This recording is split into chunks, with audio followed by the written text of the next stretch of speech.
শোনেন শোনেন দেশবাসী, শোনেন দিয়া মন, প্রদীপ চুমকির দুর্দিনের কথা করিব বর্ণনা। আহা বেশ বেশ বেশ, আহা বেশ বেশ বেশ। শতে শতে মানুষ মাইরা কামাইছিল যা, সরকারের সব কাইরা নিল, প্রদীপ জেলে আলু ভর্তা খায়। আহা বেশ বেশ বেশ, আহা বেশ বেশ বেশ। এই খবর শুনিয়া চুমকির মন খারাপ ভারী, মন খারাপ করিয়া শুনছি দেশ দিয়াছে সারি। আহা বেশ বেশ বেশ, প্রদীপ বেশ বেশ বেশ, চুমকি বেশ বেশ বেশ। Order order. বাংলাদেশ দণ্ডবিধির কোন ধারা মোতাবেক জানি না, ওসি প্রদীপ দাস এবং তার স্ত্রী চুমকির সকল সম্পত্তি ক্রয় করার নির্দেশ দেওয়া হইল। আসসালামু আলাইকুম, আমি নাইম দক্ষিণ কোরিয়া থেকে সবাইকে স্বাগত জানাচ্ছি আমার ইউটিউব চ্যানেল নাইমিলিতে। যদি ভালো লাগে তাহলে সাবস্ক্রাইব, আর যদি ভালো না লাগে দেখতে থাকুন, দেখতে দেখতে ভালো লাগা ভালোবাসা হয়ে যাবে ইনশাল্লাহ। দর্শক, অসংখ্য মন খারাপের ভিড়ে, অসংখ্য খারাপ খবরের ভিড়ে আজকে একটা ভালো খবর আলহামদুলিল্লাহ আপনাদের জন্য নিয়ে এসেছি। আর সেই খবরটা হচ্ছে মেজর সিনহা হত্যাকাণ্ডের অন্যতম আসামি ওসি প্রদীপ দাস। আপনারা জানেন যে তার যেই 204 ক্রসফায়ারের মধ্যে অধিকাংশই বিতর্কিত ক্রসফায়ার, আর প্রত্যেকটা ক্রসফায়ারের পিছনে গণমাধ্যম থেকে শুরু করে আমরা যেটা দেখিয়েছি যে মেইন উদ্দেশ্যটা ছিল টাকা। তো তার এই অবৈধ ইনকামের যে টাকাগুলো ছিল, সেই টাকাগুলো দিয়ে সে নানান সম্পত্তি আপনার তৈরি করেছিল। আপনারা জানেন যে বহু কৌশলে সে তার শ্বশুরের নামে এক জায়গা কিনাইয়া সেইখানে 6 তলা বাড়ি কইরা সেই বাড়ি আবার তার স্ত্রীকে এটা দানপত্র হিসেবে দেখিয়েছিল। তো প্রায় আপনার 2 বছর আগে দুদকের একটা মামলা তার বিরুদ্ধে ছিল তার অবৈধ সম্পদের ব্যাপারে, কারণ সে অতীতে বিভিন্ন সময় বরখাস্ত হয়েছিল। বাট মেজর সিনহা হত্যাকাণ্ডের পরে গত 23শে আগস্ট দুদকের সহকারী পরিচালক রিয়াজ যিনি আছেন চট্টগ্রামের সেকশনে দুদকের, সেইখান থেকে তারা ওসি প্রদীপ দাস এবং তার স্ত্রী চুমকির বিরুদ্ধে অবৈধ মানি লন্ডারিং, তারপর হচ্ছে যে আপনার জ্ঞায় বহির্ভূত আয়, এরকম বিভিন্ন বিষয়ের একটা মামলা দায়ের করেছিলেন। আর সেই মামলায় আপনারা জানেন যে গত 14ই সেপ্টেম্বর তাকে গ্রেফতার দেখিয়ে আপনার চট্টগ্রাম জেলে পাঠিয়েছিল আমাদের যিনি চট্টগ্রাম মহানগর দায়রা জজের যিনি বিচারক আছেন শেখ আশফাকুর রহমান। তো আজকে সেটার আরেকটা শুনানি হয়েছে, পাশাপাশি তার জামিনও আবেদনের জন্য আপনার তার অ্যাডভোকেটরা আবেদন করেছিল, কিন্তু সেটাও নামঞ্জুর করা হয়েছে। তো আমরা ধারাবাহিকভাবে বলছি। প্রথমত হচ্ছে যে তার এবং তার স্ত্রীর নামে 3,95,00,000 টাকার একটা মামলা আছে। আরেকটা আছে নগরীর পাথরঘাটায় 6 তলা একটা বিলাসবহুল বাড়ি আছে, যেটার নাম হচ্ছে লক্ষ্মীগঞ্জ। তারপর হচ্ছে নগরীর পাঁচলাইশ এলাকায় আপনার 6 গন্ডা জমি আছে, যেটা আপনার বাজার মূল্য কয়েক কোটি টাকা। তারপর হচ্ছে কক্সবাজারে একটা ফ্ল্যাট আছে। এছাড়া তার ব্যক্তিগত 2টা গাড়ি আছে। তো আজকে দুদকের আবেদনের ভিত্তিতে দুদক আবেদন করেছিল যে তার এই যে অবৈধ সম্পদগুলো সে করছে সেগুলো যেন সরকারিভাবে ক্রয় করা হয়। তো আলহামদুলিল্লাহ, আল্লাহ শেখ আশফাকুর রহমানকে নেখায়াত দান করুন, তিনি আজকে আদালতকে নির্দেশ দিয়েছেন আদালতের মাধ্যমে যে প্রদীপের ওই 6 তলা বাড়ি, 6 গন্ডা জমি, তারপর হচ্ছে কক্সবাজারের ফ্ল্যাট, 2টা গাড়ি, এগুলো যেন সরকারিভাবে ক্রয় করে নেওয়া হয়।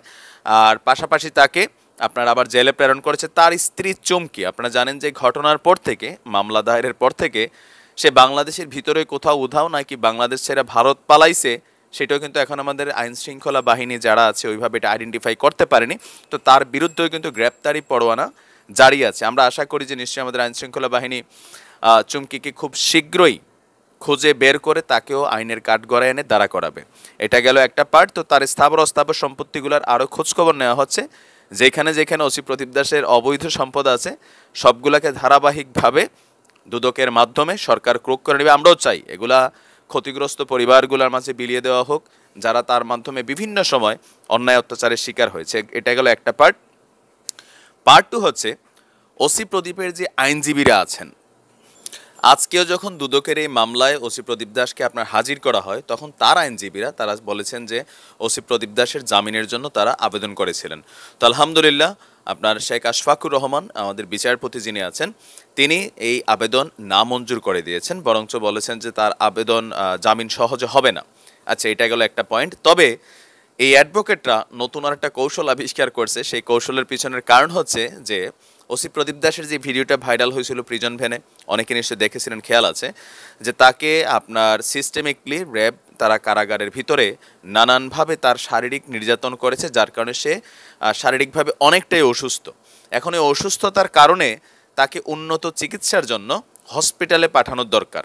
তারা এই ধরনের একটা আবেদন আজকেও আদালতে করেছেন। পার্ট 2 হচ্ছে সম্ভবত তারা তাদের এই মক্কেলের সাথে কারাগারের ভিতরে দেখা করার জন্য এখনো ওইভাবে কোনো সুযোগ সুবিধা সম্ভবত পাচ্ছেন না।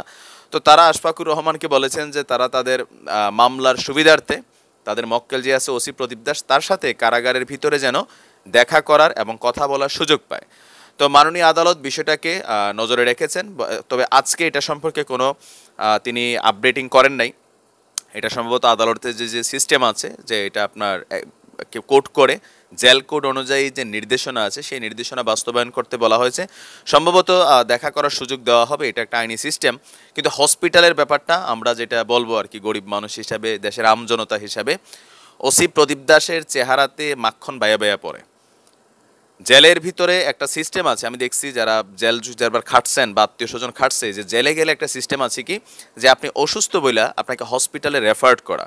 এখন হসপিটালে রেফার্ড করলে কি হয়, আমরা জানি যে চট্টগ্রাম কেন্দ্রীয় কারাগারে ওসি প্রদীপ দাস কিন্তু আলাদা কোনো ফেসিলিটি পাচ্ছে না, শুধু স্পেশাল একটা ফেসিলিটি, সেটা হচ্ছে তাকে আলাদা একটা সেলে রাখা হচ্ছে। সকল বন্দীদের সাথে সমন্বিতভাবে না রাখলে আপনার তাকে আলাদা রাখছে। এখন আলাদা রাখলেও আমাদের চট্টগ্রামের যিনি জেল সুপার আছেন তিনি জানিয়েছেন যে ওসি প্রদীপ দাস সাধারণ কয়েদিদের মতোই খাবার দাবার বা তার যে আবিধানিক সুবিধা ওই হিসাবে দেওয়া হচ্ছে। এখন বাকিটা আল্লাহ জানে, আল্লাহ ভালো জানে, বাট আমরা বিশ্বাস করছি। এখন যদি তাকে হসপিটালে আপনার নেওয়ার সুযোগ করা হয়, তাহলে হবে কি, যে ওইখানে সে নরম বিছানায় শুয়ে শুয়া ধরেন সে কলা খাবে, ডিম খাবে, তারপর হচ্ছে পাউরুটির টোস্ট খাবে। আর হসপিটালে গেলে জেলের ভিতরে পুলিশদের যে একটা বিষয়, আর হসপিটালে গেলে সে অসুস্থ, আর সেইখানে নানানজন তার সাথে দেখা করার সুযোগ আছে। আর সে যেহেতু চট্টগ্রামের এত বড় একজন আতঙ্কমান অফিসার, বিভিন্ন থানায় বিভিন্ন জায়গায় তার যথেষ্ট প্রভাব প্রতিপত্তি আছে, ইভেন তার উপরে বদি ভাই আছে, তারপর হচ্ছে ওইখানের এমপি সাহেবা আছেন, আরও নানান বিশিষ্ট জনেরা তার সাথে কানেক্টেড। তারা যদি জেল থেকে বের করে হসপিটালে পাঠানো হয়, সেইখানে সে স্পেশাল সুবিধাগুলো নিবে। আরেকটা বিষয় এখানে একটু খেয়াল রাখা দরকার, ছবি দেখে দেখে আমার আইডিয়া হয়েছে আর কি এগুলা, যে জেলখানা থেকে যদি তাকে আপনার হসপিটালে নেওয়া হয়, সেইখান থেকে সে ভাইগা যাওয়ার সম্ভাবনা আছে। কারণ এইসব কয়েদিদের জন্য তো আলাদা কোনো স্পেশাল হসপিটাল বানানো হয় না, হয়তো বড় কোনো একটা চট্টগ্রামের যে কোনো একটা বড় হসপিটালে তাকে রেফার্ড করা হবে, সরকারি হোক বেসরকারি হোক। জেলখানাটা যেমন সিকিউর, আদালতটা তেমন সিকিউর না। আবার কোনো কারণে তার মৃত্যুও ঘটতে পারে সেইখানে, পরে দেখা গেলো যে পুরো মামলা এখানে ভুস হয়ে যাবে। যে সিনহা হত্যার পিছনের যে মেইন মোটিভ, সেইটা জানার জন্য ওসি প্রদীপের জীবিত থাকা এবং কিছু সিকিউর থাকা, পালাইতে না পারা, সব কিছুই দরকার। কারণ তার সম্পত্তি এখন ক্রোক করা হচ্ছে, হয়তো সামনে আরও কঠিন কোনো নির্দেশনা আসতে পারে। তো সব কিছু বিবেচনা করে আমরা আশা করি যে বিজ্ঞ আদালত নিশ্চয়ই ওসি প্রদীপ দাসকে হসপিটালে রেফার করার মতন কোনো সুযোগ দিবেন না, আর দিলে ভাগ্যে যাইতেও পারে। তো ধন্যবাদ। লেটেস্ট আপডেটিংগুলোর জন্য চ্যানেলের সাথেই থাকুন। আজ এই পর্যন্তই, ভালো থাকুন, সুস্থ থাকুন। আসসালামু আলাইকুম রহমতুল্লাহ।